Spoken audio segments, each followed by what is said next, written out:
अल्हम्दुलिल्लाह नहमदुहु व नस्तईनुहु व नस्तगफिरुहु व नु'मिनु बिही व नतवक्कलु अलैहि व नऊज़ु बिल्लाहि मिन शुरूरि अनफुसिना व मिन सय्यिआति आमालिना मन यहदिहिल्लाहु फला मुज़िल्ल लहु व मन युज़लिल्हु फला हादिय लहु। अम्मा बाद औज़ु बिल्लाहिस समीइल अलीम मिनश शैतानिर रजीम बिस्मिल्लाहिर रहमानिर रहीम या बनी इस्राईल अज़्कुरू निअमती अल्लती अनअमतु अलैकुम व अन्नी फ़ज़्ज़लतुकुम अलल आलमीन वत्तक़ू यौमन ला तजज़ी नफ़्सुन अन नफ़्सिन शैअन वला युक़बलु मिन्हा अदलुन वला तनफ़उहा शफ़ाअतुन वला हुम युनसरून। सदक़ल्लाहुल अज़ीम।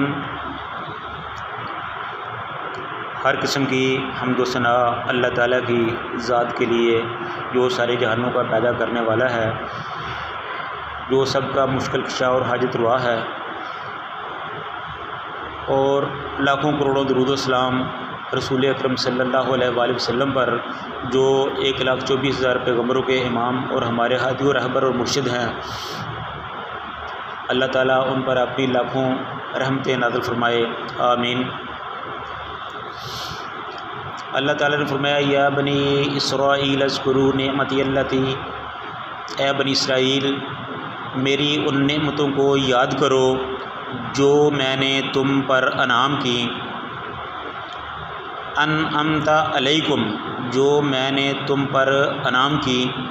व अन्नी फ़ज़्ज़लतुकुम अलल आलमीन, और मैंने तुमको दुनिया जहान पर फ़जीलत दी। वत्तक़ू यौमन ला तजज़ी नफ़्सुन अन नफ़्सिन शैअ, और उस दिन से डरो जिस दिन कोई जान किसी दूसरे के काम नहीं आ सकेगी, कोई चीज़ किसी दूसरे के काम नहीं आ सकेगी। वला युक़बलु, और ना कबूल किया जाएगा, मिन्हा उससे अदलुन बदला। वला तनफ़उहा, और ना उसे नफ़ा देगी, शफ़ाअतुन किसी की सिफारिश। वला हुम युनसरून, और ना ही उनका कोई मददगार होगा।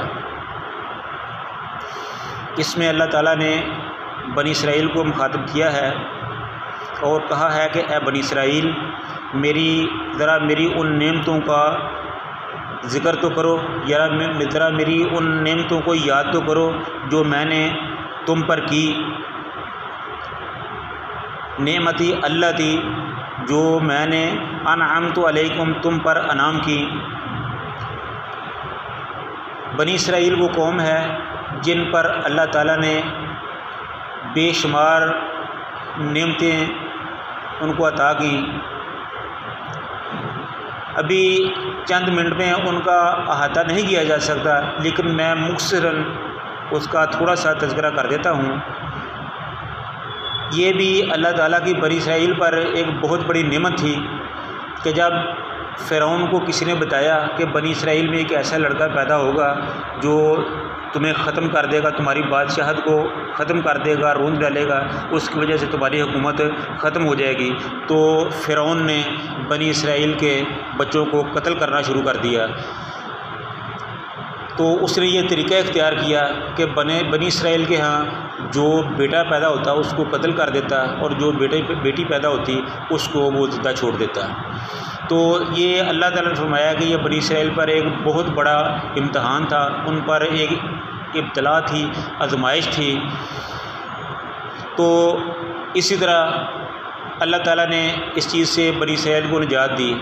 फिर फ़िरौन ने बनी इसराइल पर बहुत से जुल्म किए, तो अल्लाह ताला ने फ़िरौन से बनी इसराइल को निजात दिलवाई और दरिया नील में गर्क कर दिया।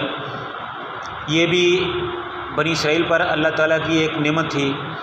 उसके बाद बनी इसराइल जब भटकते हुए दरियाओं, सहराओं, जंगलों और बियाबानों में गए उनको वहाँ धूप ने सताया तो अल्लाह ताला ने उन पर बादलों का साया कर दिया, ये भी अल्लाह ताला की एक बहुत बड़ी नेमत थी। फिर जब उनको भूख ने सताया, उनके पास खाने पीने की कोई चीज़ नहीं थी, तो उन्होंने अल्लाह ताला से दुआ मांगी तो अल्लाह ताला ने उनको मन और सलवा अता किया, ये भी अल्लाह ताला की एक बहुत बड़ी नेमत थी। फिर जब उनको पानी की तलब हुई तो अल्लाह ताला ने हर कबीले के लिए अलग-अलग एक पानी का चश्मा जारी कर दिया, ये भी अल्लाह ताला की उनके लिए बहुत बड़ी नेमत थी। फिर उसके अलावा बहुत सारी नेमतें हैं। तो बहरहाल ये सारी नेमतें थी बनी इसराइल पर अल्लाह ताला की। तो ये नेमतों का अल्लाह ताला ने बनी इसराइल को याद दिलाया है कि मेरी उन नेमतों को याद करो जो मैंने तुम पर दी थी, और वह अन्नी फ़ज़्ज़लतुकुम अलल आलमीन, और मैंने तुम्हें जहान के दूसरे लोगों पर फजीलत दी थी। तो ये सारी चीज़ें तो अपनी जगह पर अटल हकीकत हैं, लेकिन देखना ये है कि इसके जवाब में बनी इसराइल ने क्या किया। इसके जवाब में बनी इसराइल ने मुसलसल अल्लाह ताला की नाफरमानी की, मूसा अलैहिस्सलाम को परेशान किया, अल्लाह ताला के हुक्मों को पसे पुष्ट डाला, तौरात में मनमानियाँ तब्दीली कर दी,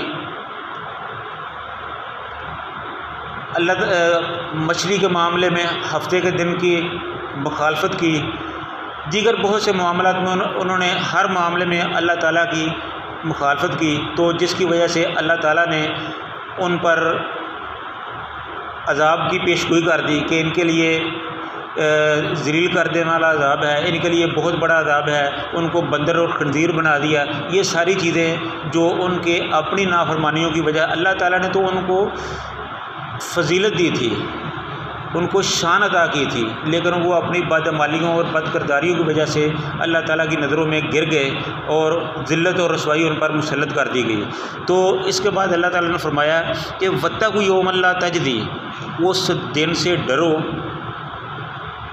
जब नफ्सुन अन नफ्सिन शैया, उस दिन से डरो जब कोई जान किसी दूसरे जान के काम नहीं आ सकेगी, जब कोई शख्स एक शख्स दूसरे शख्स के काम नहीं आ सकेगा। वला युक़बलु, और ना कबूल किया जाएगा, मिनहा, उससे अदलुन, बदला। यानी कि जिस शख्स ने जो गुनाह किया होगा वो उसी के ज़िम्मा होगा। ये नहीं होगा कि एक शख्स ने गुनाह किया है तो उसकी जगह पर किसी दूसरे बंदे को पकड़ लिया जाए। जैसे दुनिया में होता है कि बाप बेटा जुर्म करता है तो वो पुलिस को दस्तयाब होता है, वो नहीं पकड़ा जाता तो उसकी जगह पर उसके वालिदैन को पकड़ लेते हैं, भाइयों को पकड़ लेते हैं। अल्लाह ताला ने फरमाया कि ऐसी बात नहीं होगी, ऐसा बदला जो है बदले के तौर पर ऐसा नहीं किया जाएगा, बल्कि जिसने जुर्म किया होगा उसको ही अपने जुर्म की सज़ा भुगतनी होगी और हर सूरत में भुगतनी होगी। वला तनफ़ौहा, ना तो उसकी जगह पर किसी और को पकड़ा जाएगा, और वला तनफ़ौहा, और ना उसे फ़ायदा देगी, उसे कोई नफ़ा देगी, शफ़ाअतुन, किसी की सिफारिश। यानी कि ना तो उसके बदले में किसी और को पकड़ा जाएगा, ना वहाँ किसी की सिफारिश उसके काम आएगी। वला हुम युनसरून, और ना ही वो मदद किए जाएंगे, यानी कि ना उनकी कोई मदद की जाएगी। जो उन्होंने जुर्म किया होगा उसकी सज़ा उनको भुगतनी पड़ेगी हर सूरत में। तो ये हम सब लोगों को अपने जहन में बैठा लेना चाहिए कि अगर कोई आदमी अल्लाह ताला के हुक्मों की नाफरमानी करता है, बनी इसराइल, यहाँ मकसद क्या है बनी इसराइल के ज़िक्र करने का और बताने का कि हमने तुमको फजीलत दी है, सब पर फजीलत दी है। बताने का मकसद ये है कि बनी इसराइल वो कौम थी कि जो अल्लाह ताला को सबसे ज़्यादा प्यारी और लाडली कौम थी। अल्लाह ताला ने उन पर बेशुमार अपनी रहमतें नाज़िल की थी, अपनी नेमतें उन पर उनको अता की थी, लेकिन उनकी बदअमालियों की वजह से अल्लाह ताला ने उनको भी माफ़ नहीं किया। यानी कि अल्लाह ताला ने इतने प्यार और इतने मोहब्बत की वजह से भी उन पर लानत भेजी, उनको अज़ाब की खुशखबरी दे दी। क्यों? इसलिए कि उन्होंने अल्लाह ताला की नाफरमानी की। तो इसका मकसद ये है कि उसके बाद जो भी अल्लाह ताला के हुक्मों की कोई खिलाफ वर्जी करेगा, अल्लाह ताला के हुक्म के मुताबिक कोई नहीं चलेगा, अल्लाह ताला के निज़ाम के में कोई मुदाखलत करेगा, अल्लाह ताला की हलाल करदा चीज़ों को हराम जानेगा, हराम करदा चीज़ों को हलाल जानेगा, जायज़ करदा चीज़ों को नजायज़ बना देगा, नजायज़ कही हुई को जायज़ कर देगा, यानी कि अल्लाह ताला के कामों में मुदाखलत की जाएगी, उनके हुक्मों की खिलाफ वर्जी की जाएगी, तो फिर अल्लाह ताला फरमाता है ना तो बदले में किसी और शख्स को पकड़ा जाएगा, सिर्फ उसे ही पकड़ा जाएगा जो जुर्म करेगा, और ना ही वहाँ उसे किसी की सिफारिश नफ़ा देगी, और ना ही वहाँ उसका कोई मददगार होगा। तो फिर क्या होगा? फिर सिर्फ यही होगा कि जो उसने किया होगा उसको उस अंजाम से दोचार होना पड़ेगा। तो अल्लाह ताला से दुआ है कि अल्लाह ताला हमें अपने हुक्मों के मुताबिक ज़िंदगी गुजारने की तौफ़ीक अता फ़रमाए और रसूलुल्लाह सल्लल्लाहु अलैहि वसल्लम के फ़रामीन के मुताबिक ज़िंदगी गुजारने की तौफ़ीक अता फ़रमाए। अल्लाह ताला हम सब का हामी नासर हो। व आखिर दावाना अनिल हम्दुलिल्लाहि रब्बिल आलमीन।